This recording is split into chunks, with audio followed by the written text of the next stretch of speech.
It sounds like a conference. It does.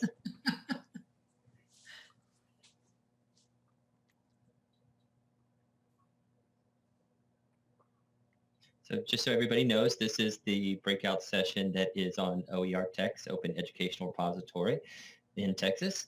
So if that's what you are here to hear about, you're in the right place, and we'll get started in just a minute.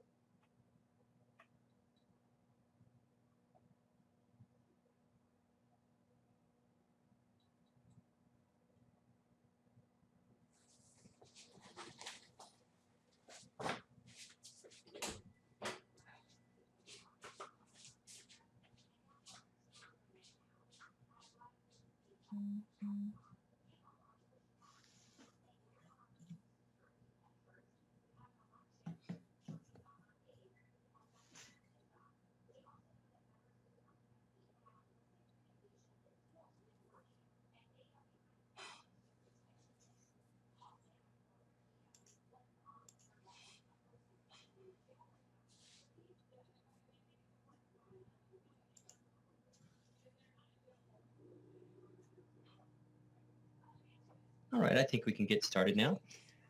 My name is Patrick Plush. I am from the University of North Texas. I have the pleasure of having attended every TXDLA conference that's been hosted so far. This, of course, is a first to do it virtually, but we're glad that we're able to do this.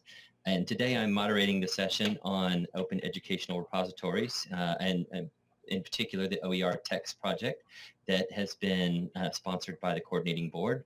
And I have the pleasure of having two ladies who have been responsible for rolling it out, launching it, getting feedback from many areas. And they are with the coordinating board, as I mentioned, and I have the pleasure of co-chairing the Learning Technologies Advisory Committee of the coordinating board, who they have asked for feedback and opportunities for how we get the word out about this very important resource. It's obviously funded through legislative appropriations and taxpayer dollars, and it is something that has great value for expanding access to high quality materials across the educational landscape in Texas. And so I am pleased at this point to introduce our guests. But before I do, one piece of housekeeping. If you have questions, just pop them into the chat. We should have plenty of time to get to those questions at the end, and our presenters will cover those. And of course, at that point, if you have questions that you haven't put in the chat and you'd like to ask those live, we can call on you and let you turn on your mic at that point too. So without any further ado, and Dr. Kyla Torrey. Dr. Sherry Rannis and Dr. Thank you, Patrick. Hi, folks. I'm Sherry Rannis. I'm with the Academic Quality and Workforce Division of the Texas Higher Education Coordinating Board. My colleague Kyla Torrey and I are really tremendously pleased to be able to present to you today on a really ambitious and very extensive schedule for TXDLA this week. It's really an impressive, very impressive schedule of presentations and events. So we're very honored to be here. We wanted to take this time to be able to share with you, as Patrick said, some of the developments that have been in the works at THECB, at the coordinating board, for quite some time. And to do that, what we're going to do is basically give you a little bit of a sketch of what's happened over the past 3 years or so, mostly focused on what the coordinating board has done, what the legislature has done. Then we're going to actually give you a tour of OERTX repository, which we're very excited about. And then we're going to talk a little bit about what's coming down the lane in a very brisk fashion in terms of additional support and funding for OER activities in Texas. It's a very exciting time, and we're hoping that we'll be able to answer questions that you may have or responses you may have to what you hear at the end of our session, because our presentation will be all that long. Okay, with that, I'm going to ask Kyla to share our PowerPoint with you. See if she can, if that'll work. Preview. Here we go. There we go. Is technology wonderful? It really is wonderful. Okay, all right. So that's just our opening line. We can go right into our first slide of background and then move to the third. That's right. So basically, as folks who've been active in distance learning in Texas, as practitioners, as policymakers, as administrative leaders, you know that in Texas, there's been intensifying interest on the part of the state legislature on OER. Over the past 2 legislative sessions in particular. And that's not to say that OER was a brand new thing that all of a sudden appeared in front of them in 2017, not at all. Just that the pace and interest and amount of resources that the legislature was willing to put it to bear on OER has increased and has been notable in the past 3 years. And the reason for it is quite clear. It is about the high cost of instructional materials for students. It's about questions of affordability and how affordability plays into retention and completion. Around 2016, it's 2015, I might be getting this a little wrong, the Higher Education Coordinating Board actually created a statewide strategy called 60 by 30 text. And one of the major precepts of 60 by 30 text is to limit student debt. As you can see, this is an extract from our statement, policy statement of 60 by 30 text. And OER is always figured in as an important strategy in response to this notion of keeping student debt low and enhancing affordability, retention, and completion. We'll go on to the next slide. I thought we would share with you first, if you all have never sort of seen it before, what statutorily OER is defined as in Texas. And that is that one second, I'm gonna change my own screens here, 1 second. There's multiple screens, there's multiple things. A teaching, learning, or research resource that's in the public domain or has been released under an intellectual property license that permits the free use, adaptation, and redistribution of the resource by any person. It's a pretty generic definition. It's a little different from some of the others that we've seen around the country, but this is what OER means and how it's defined in Texas. When OER was, in a sense, put into statutory definition at the same time, a piece of legislation called SB 810 came through the 85th legislature in 2017. And there were a number of different components to it. We'll go through them, but one of the interesting ones was a feasibility study.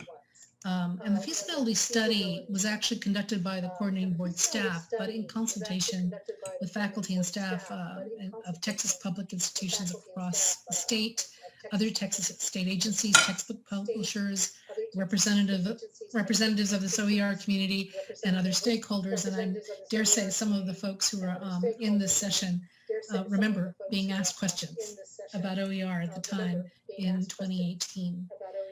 That feasibility study came up with a set of recommendations, and they're quite extensive, but some of the ones that are germane to what's happened since are here on this slide. The notion of developing a statewide OER portal, of working with OER Commons to do that, and to ensure that the portal is actually not a reworking of what's already existing, but a way of leveraging existing portals and existing compilations and collections of OER material. A focus on incentivizing faculty to contribute and own OER and submit OER to our statewide efforts, and that those resources be developed with state funding, which is a significant commitment by the state, and be Creative Commons licensed. And it also suggested that this is not a one-stop, one-shot effort, but rather something that would have to be ongoing and importantly involved in awareness raising, particularly among faculty in Texas. In a way, this feasibility study kind of heralded what was to come and what did come. So we'll go on to the next study. Next slide, I'm sorry. Another part of SB 810 was to create an OER grant program, which started in 2018 through the coordinating board. The idea was riffing off of those recommendations we just had to establish a grant program to encourage faculty to get hands-on with and engage with OER. And these were faculty grants allowing faculty to adopt, modify, redesign, and create one or more courses that could be used as OER. The first round of grant making took place in 2018, and 15 OER grants were funded. And those grants were 2-year grants, and they're finishing up right now. And in a minute or two, we'll see where a lot of the findings and materials created through that grant program are going to land, which is namely OERTX repository. We received another round of funding, which I'll mention in a minute, in 2020. And those announcements of those awards are actually forthcoming. They'll be in the next week or two. Can add to the next slide, please. Another undertaking that took place in the past 3 years under the auspices or actually initialized by SB 810 was a landscape survey report that looked across public institutions in Texas and looked at their policies and programs and how they support OER. This program, and because we've got some really tremendous folks sitting in this room with us, I don't want to not mention, was conducted by Digitex and supported by ISKME, the National Organization of Knowledge Management, with THECB participation, of course. And in looking at what was actually going on in 2019 in terms of OER, there were some pretty interesting revelations about this notion about how OER is managed and administered and pushed out within institutions. This notion of having a centralized OER committee or office, some sort of entity that's in charge of OER, is pretty pervasive. That there is allocation of funding and specialized attention to and prioritization of funding for faculty and adoption and use of OER is a really powerful thing. That institutions do offer faculty incentives, not all of them, but many of them do, and that there are librarians, and they are kind of the charm on the neck, on the bracelet, librarians who are trained in OER at these institutions who really make this operation go. And the collection of data on OER is also something that institutions do pay attention to. All of these things were extremely encouraging to us. So next slide. Cut to the 86th legislature in 2019 and HB 3652. The Texas legislature appropriated something over $250,000 in this current fiscal year, and almost $200,000 in fiscal year 21 to create a state repository of OER and to continue the OER state grants that we just spoke of a minute ago, the faculty state grants, which is it was very exciting and very important news to us. And with that, I'm going to turn this over to my colleague, Dr. Kyla Torre, who's actually been the lead staff at THECB for the past several years through all these many events, studies, and builds. Okay.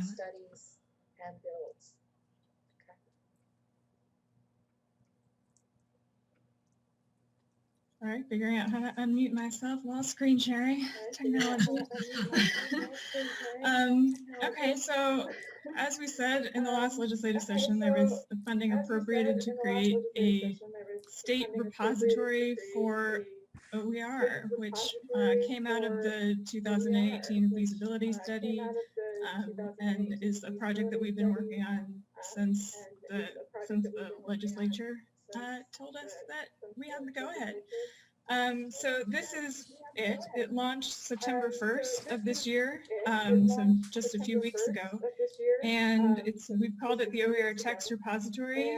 We partnered with ISKME, the Institute for the Study of Knowledge Management and Education, who are the creators of OER Commons, which is a large international OER repository, to create this site. And if you're familiar with OER Commons at all, you'll see that the structure of the site is very similar to that one. But it is specific for Texas, and I'll talk about that in a minute. But I just want to go through some of the features of the site and sort of give you a little tour to show you what is here. So there are a number of ways to search the site. You can just type in what you're looking for.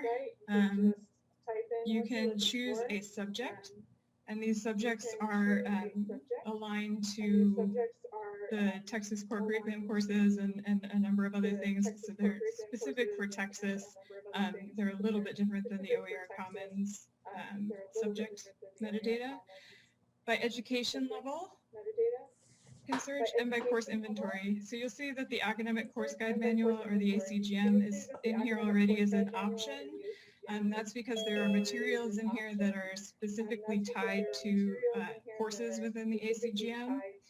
The Workforce Education Course Manual, the metadata is in the site, so when there are materials that are tagged to specific courses within the WECM, that will show up here as an option, and you'll be able to search that way.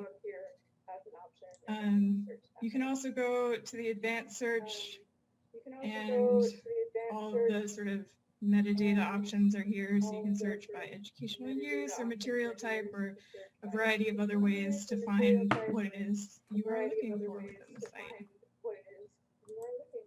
We've also, well, let me show it. So when you search, say you type in math and you search, what comes up are educational resources. So this is just all of the educational resources that have been tagged with math, and then you can filter over here by different categories.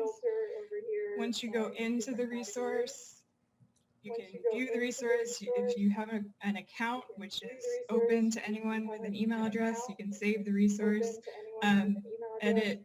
If it's your resource, I have administrative capabilities, of course, so I can edit all the resources. But if it's your resource, you'll be able to edit it if you've created it. And then you see there's a description of the resource. You can leave comments. You can apply tags if you think there's a tag that should be applied to this particular resource. You can evaluate the resource, and you can give it a star rating based on your use of the resource. So you see there are lots of ways to interact with the resource, with individual resources. We've also collected resources into a few collections. This will be an ongoing project of creating and curating more collections. But you see we have some resources by subject, like the basics of OER, what is OER, how do you teach with it, that sort of thing. Some online teaching basics, and then collections based on institutions, the University of Texas at Austin, the University of Texas at Arlington, and then some resources from OpenStax, which is out of Rice University and has a number of openly licensed textbooks and other resources. We also organize the site by hubs. So a hub is like a little site within the site. So you'll see an example is this one out of Alamo Colleges, where within the Alamo Colleges hub, they have collections of resources that are organized in such a way that it makes sense for their faculty. So these resources are all available and searchable within the main site, but within Alamo College's hub, they've created these particular collections that make sense for them. So that is one option of sort of becoming engaged with the site, is a hub for a particular institution or a particular content area. There are also groups, and anyone who has an account can create a group. And groups are sort of the social media part of the site in a way. It's where you can, if you create a group, you can decide who can join your group. You can create folders of resources within the group and collaborate. You can have discussions with the other group members. It's a good way to collaborate on a particular course or subject and building the materials for that course. So you'll see this one's for the 2018 grantees. Very soon there will be, well, the 2018 grantees can see this and then collaborate within here, but also there will be the resources that they've created over the course of their grant will be in the site. Some of them are there already, and then they'll be collected into their group and also into a collection so that they're more easily accessible. There are a few ways to add OER. So you can submit from the web just by, if you have OER that's housed in another place that's open and not password protected, you can add a link, add some metadata to describe the resource, and then submit the link. Or you can create resources from scratch within OpenAuthor, where you would add titles and images, write in content or import documents, attach resources like videos and things like that. You can add instructor notes about how to teach this resource, and you can do multiple sections if you wanted to do a section for each chapter of a book or something along those lines. That's another way to add OER. What am I saying?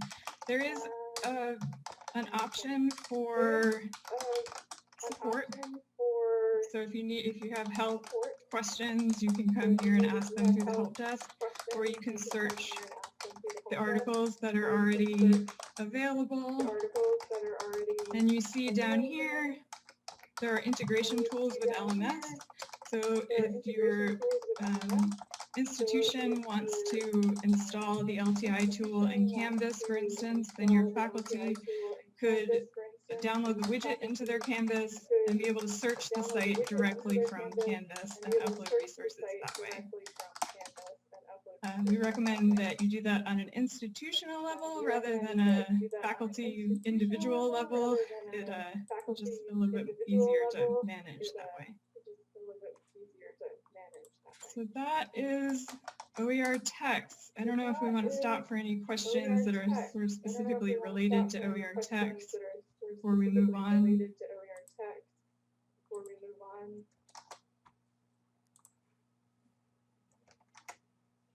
Does anybody have any questions they'd like to ask thus far?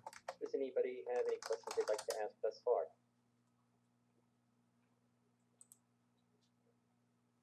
Okay. Hearing none, I will continue along. So as I said, the 2018 grantees, the state grantees, their resources are being uploaded sort of as we speak and will be available through the OERTX repository. Those are all focused on Texas core curriculum courses, and that was sort of how we populated the site to begin with, was a focus on lower division Texas core curriculum courses because they are high enrollment. This was the suggestion through speaking with several institutional representatives that we sort of start there as the biggest bang for our buck and expand from there. So this will be an ongoing process of reaching out to institutions, working with institutions to collect and curate OER that is already being used successfully. Like I said, it launched September 1st, so this is just the very beginning, and we're very excited about it. So we hope that you will join our community. There are a number of ways to join the OERTX community. One is to, of course, adopt the OER that's in there, use it for your courses. You can suggest collections if you think there are ways that it would be, or subjects or other ways that we should organize the resources. You can use it within LMS at your institution. You can create OER by designing modules through the OpenAuthor tool, by uploading links to OER that exists in other places, or applying for a grant, which I'll talk about in a moment. And you can collaborate through the site by creating a group, suggesting a hub perhaps for your institution, or joining a webinar. Moving forward, we're going to have some webinars to talk in more detail about the site and give some sort of more specific information related to specific audience, like perhaps instructional designers. Or Sassy, stop it. Stop it. So I'm going to talk a little bit about what's coming up in the future for OER at the coordinating board now.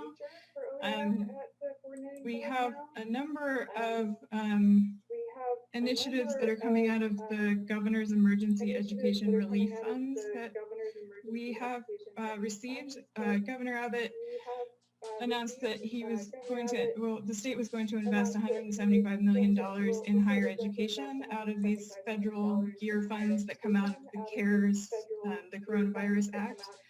So the vast majority of those funds are going towards direct student aid, but a portion will be used for some online learning support, which includes the creation of a digital learning clearinghouse and some OER grants, some additional OER grants. So I'm going to talk about some projects that were approved by our board at the September special called board meeting just a couple weeks ago. And all of these projects are sort of in the initial phases of implementation design, but are moving very quickly. First, the Digital Learning Clearinghouse. The idea is to design, launch, and upkeep a website that curates effective online teaching practices and resources. So we at the coordinating board will work with some representatives from Texas institutions to sort of think about how this site should look, what's the best way to curate the best practices that are already being used at Texas institutions and around the country, and present that information in such a way that institutions can collaborate and find resources and improve online teaching in that way. There will also be a request for applications under the Digital Learning Clearinghouse, which will be for matching grants to populate the website with resources. And there will also be some OER grants, specifically for OER. So the first are course development and implementation grants, which are very similar to the state grants that we have been doing, but there are a few sort of significant differences. So once the RFA is released, just read it carefully before you apply. That's my advice. But basically, these are matching grants for both public and independent institutions to support developing new or redesigning existing OER. And the focus is going to be frequently transferred Texas core curriculum courses, co-requisite courses, and then expanding into workforce courses in high-value fields. So again, those are for developing courses using OER. Another grant program under the GEAR funds is going to be a technical assistance grant program for a couple of institutions, maybe 3 or 4 who can work directly with our grantees as technical assistance partners. So this would be institutions that could help promote effective instructional design, who could help enhance the scalability of the OER work already being done at institutions and through the OER course development and implementation grant program. So here we have the website for the repositories there, OERTX.highered.texas.gov. For the state grant program, this is the email address if you're interested in learning more about that. As I said, the second round, the 2020 round, should be announced very soon. And our email addresses are here too if you have any questions later on and you want to get in touch with us. So let me stop sharing and we'll see if there are any questions.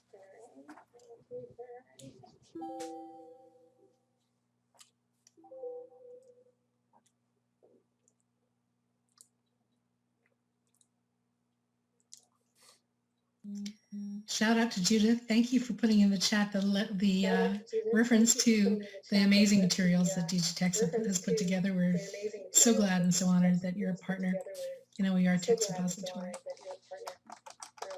Yes, thank you for that. And also the landscape survey that we talked about is available through OERTX. So you can go there if you're interested in reading the report and getting some more details about what the landscape of OER work looks like in Texas right now.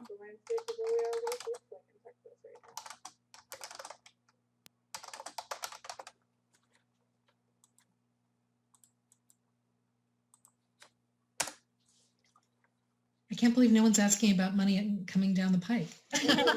I know, right? Were you all listening?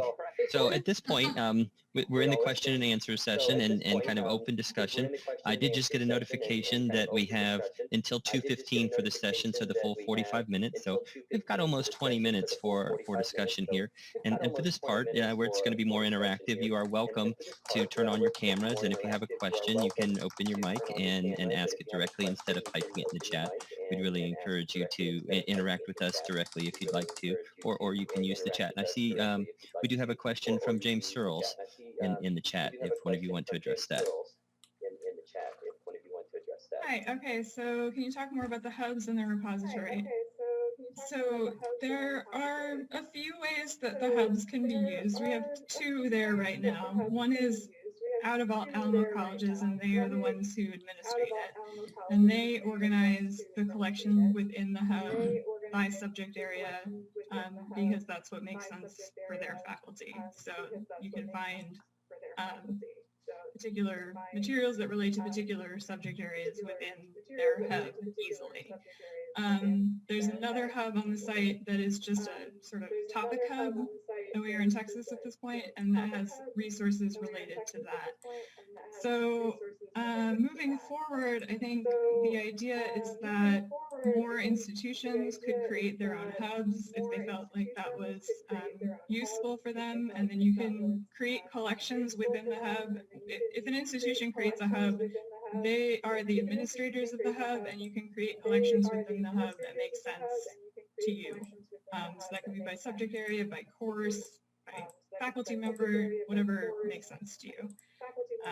So as you said, your students have said they don't know which courses use OER. You might do it by particular course, and that would be an easy place for them to find those materials.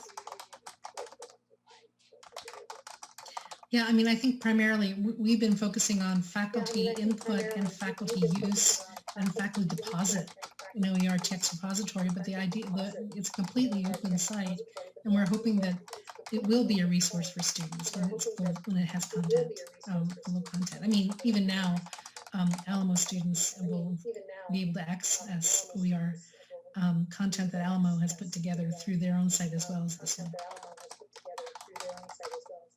Really cool question. So what money is coming? See, I did spike a little interest there. Well, as Kyla said, the government's Education Emergency Fund, or GEAR Relief Fund, or GEAR as we call it, has allocated some money to OER build out, particularly institutional grants to create more OER content. Very similar to our faculty grants that have had 2 rounds. But these RFAs, these grant opportunities, are going to be announced over the next weeks and months. So please stay tuned. The idea is it's emergency money that has to go out the door quickly, and it's all in support of the same good cause, which is to build out OER practice and use in Texas, and build out the infrastructure that supports that practice and use, namely the repository, the collections, and the hubs all around the state. So yeah, money coming down the pike, because so you all can build and redevelop or develop new stuff for students, particularly in common courses, the most commonly transferred courses, the common curricula, core curricula, in basically workforce education in high value fields, which is a very important piece of economic recovery in Texas.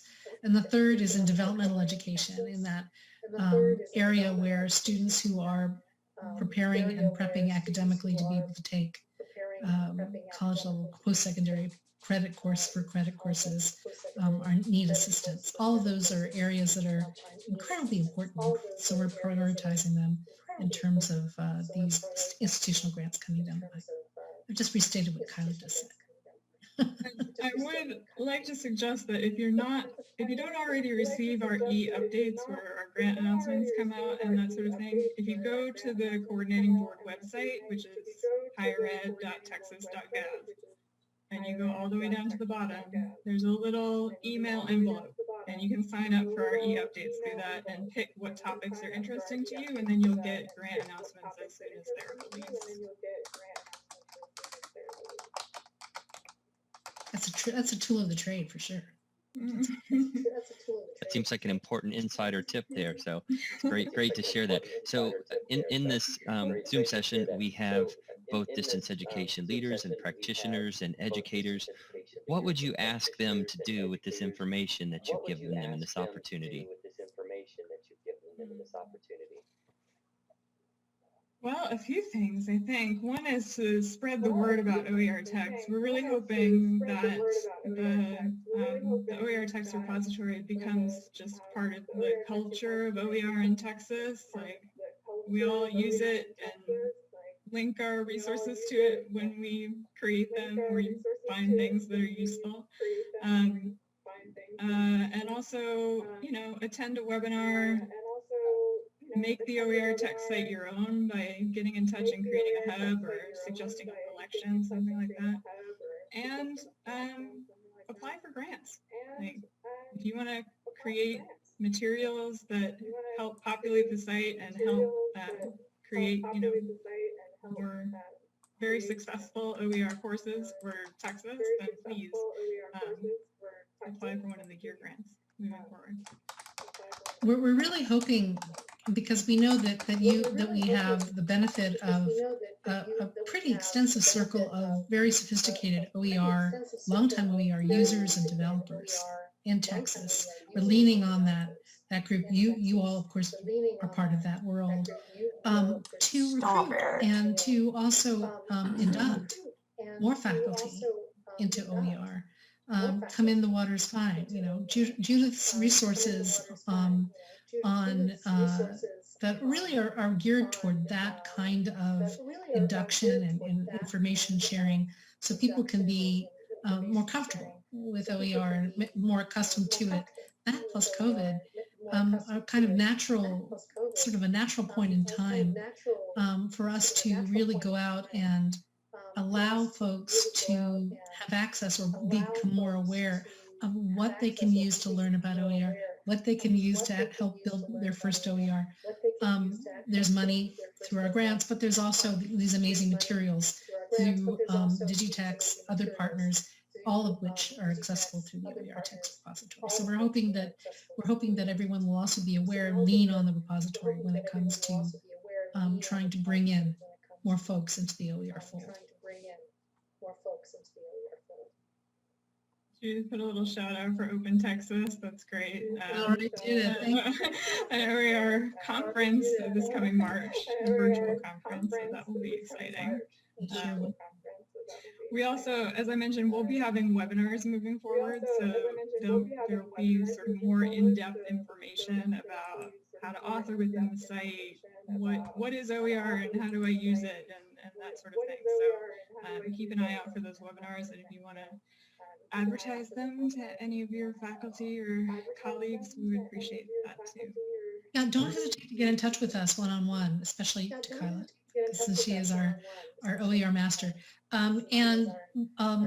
Because we're really at the point where we want to come up with a really good, sustained effort in terms of communication with everyone across the state about the repository, about these grants, about digital learning in general, and whatever we can do to support that.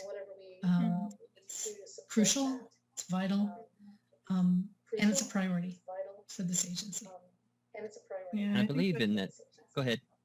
I was just gonna say, I think that the goal of all of these projects is to create networks and help each other, have all of the institutions work together for better digital learning and more OER use. So I think, so we hope you want to participate in that. Yeah, I was just going to add that I think you have another webinar scheduled in partnership with TXDLA next Thursday from 11:30 to 12:30, part of the fall webinar series TXDLA is hosting. So if there's somebody that didn't attend the session, looking at the participation list, maybe they're attending something else, or someone at your institution that isn't involved with TXDLA but should have this information, whether that's in the Provost's office, academic affairs, or in the libraries, both certain areas of interest for open educational resources and inclusive access. let them know, so tell a friend, tell an executive sponsor about this and let them know about other opportunities to learn more. Often there are other initiatives along those lines of affordability and access that intersect really nice with something like OERTX. And if there are other organizations you belong to or at your institution, if you want a demonstration, please feel free to reach out. We're very friendly and we like to present, so please feel free.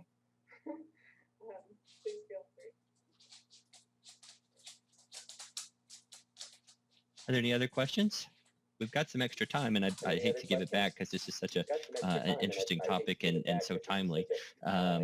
So if there aren't any other questions right now, and I'm checking the chat also, would anybody like to share what they're doing at their institution with open educational resources, and whether they've got some great success they'd like to share, or whether they're seeing challenges that they need help overcoming?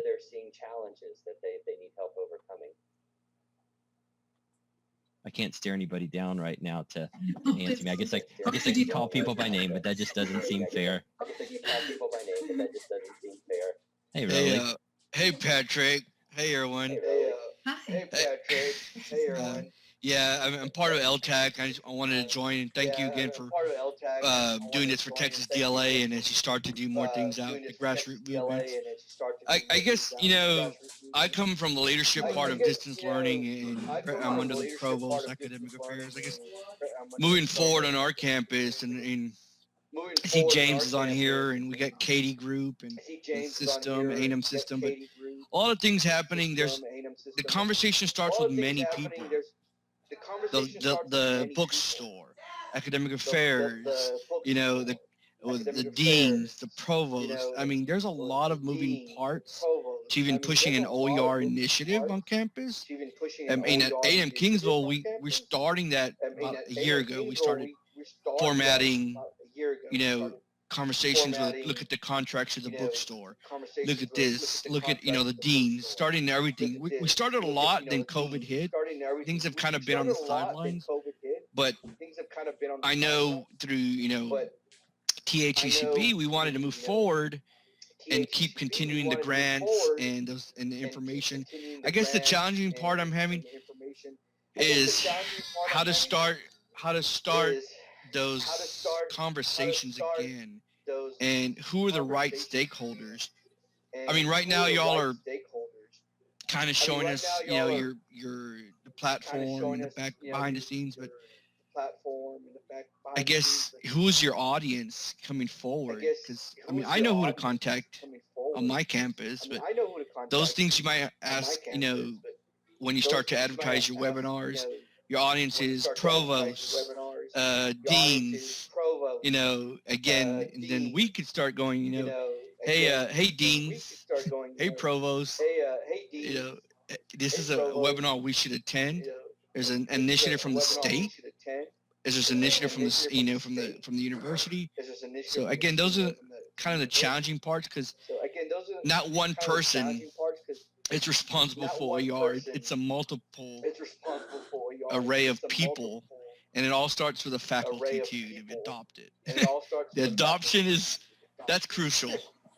Is the adoption, but yeah, moving forward, when you all start to advertise your webinars, just who's your audience. So I could know on my campus, I could do, hey, let's have I can reach out all the deans, provosts, schedule them all in a meeting, talk to their admins. Hey, dean needs to be part of this webinar.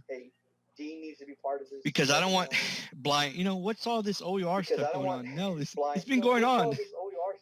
But we need you, the voices, and the campus. And thank y'all for everything you're doing. I've seen this behind the scenes from LTAC. But again, the launch, when you launched that memo, I sent that memo out on, the provost sent it on my behalf to the entire campus about the OER site going up and the information. So I'm just excited to see things, and I've had conversations with y'all before, and everything we're doing at the end of the day is for students. And that's where our passion sets us aside. If we could help a student, then everything goes forward, and our initiatives from the state system, no matter what campus you're part of. But thank you guys, appreciate it. guys. Appreciate it. Thanks so much for those comments. We really appreciate you guys too. I mean, LTAC, this advisory group that both Patrick and Roland are part of, is crucial. Continues to be and will continue to be crucial to us as we go forward and develop these different kinds of opportunities and also engage in information share. Who are we looking to reach out to? As I said, I think in the first instance, it is folks like you, it is leaders, administrators, faculty, whose awareness and prioritization of OER is so important. But at the end of the day, it's about faculty adoption and faculty embrace of OER so that students can have the ability to have access to free and open resources, right? And it's a conduit, it's a relationship and a pathway that's incredibly important. So student demand for this kind of support, this kind of resource is one element of it, but so it's kind of a push and pressure from all sides needed to make a kind of sustained change, along with public health circumstances that are exacerbating or pointing out how important this can be. So yeah, it is all of that and more in terms of our audiences, Rolanda. But in the first instance, we're looking for folks like you all who are already in the OER world to help inform us and push the word out as well.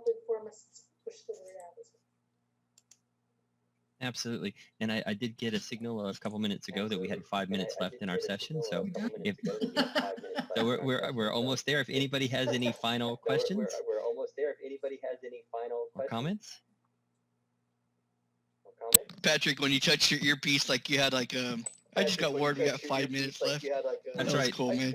That's right. Didn't really do anything. Mission control. Okay. That's right. Oh, I'm getting a signal. Yeah.